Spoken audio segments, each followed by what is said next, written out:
নির্জন পাহাড়ি এলাকায় একটা ব্রেঞ্চ চোখে পড়ল। লোভ সামলাতে না পেরে গিয়ে বসলাম। ঘাড় এলিয়ে দিলাম পিছনের দিকে, আর পাহাড়ের বুক থেকে তাজা অক্সিজেন চুরি করতে এক দীর্ঘ শ্বাস টেনে নিলাম। মনে হচ্ছিল এই এক মুহূর্তই যেন সব ক্লান্তি ধুয়ে যাচ্ছে। এবার সময় এলো লেন্স বন্দির পালা। কাঁধে ঝুলানো ক্যামেরাটা নামালাম আর কাঁচা হাতে চারপাশের হাজারো দৃশ্য বন্দি করতে শুরু করলাম। ছবি, ভিডিও সবকিছুই লেন্সে জমা হচ্ছিল এক অদ্ভুত আবেগের মতো।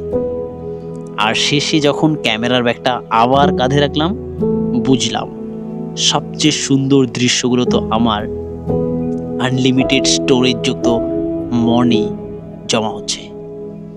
বন্ধুদের সঙ্গে গাড়িতে চেপে যাচ্ছিলাম অহলধারার পথে। কুয়াশায় মোড়া আঁকা বাঁকা রাস্তা, প্রতিটি বাঁকেই মনে হচ্ছিল নতুন কোনো রহস্য প্রকৃতি হয়তো উপহার দিচ্ছে। এই মুহূর্তকে ধরে রাখার জন্য আমরা ছবি তুলছিলাম, দিচ্ছিলাম সিগনেচার পোজ, বানাচ্ছিলাম নানান রকম অ্যাস্থেটিক ভিডিও।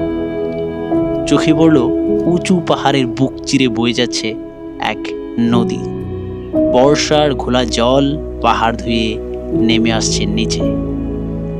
অহলধারা ভিউ পয়েন্টে দাঁড়িয়ে নিচে তাকাতেই দেখা গেল লাল রঙের গুটি কতক হোমস্টে, দূর থেকে যা চোখে পড়ার মতো। আমাদের সঙ্গে ছিল ভোলা। অচেনা থেকে হঠাৎই সঙ্গী হয়ে উঠছিল। ভোলা একটা পাথরের ওপর বসে এক দৃষ্টে প্রকৃতির অপরূপ সৌন্দর্যের দিকে তাকিয়েছিল।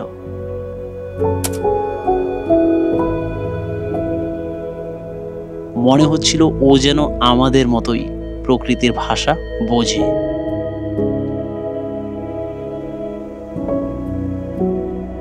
ব্যাগপত্র গুছিয়ে একদিনের ভ্রমণের অভিজ্ঞতা নিয়ে ফিরে আসার জন্য প্রস্তুত হচ্ছিলাম। কুয়াশা যেন দেয়াল হয়ে পথ আটকে দাঁড়ালো। প্রতিটি পদক্ষেপে মনে হচ্ছিল এই রাস্তা শুধু রাস্তা নয়, এটা এক একটা কবিতা, এক একটা গল্প। প্রতিটি মুহূর্তই উপভোগ করছিলাম প্রাণ ভরে। প্রকৃতিকে শুধু দেখা যায় না, প্রকৃতিকে অনুভব করতে হয়।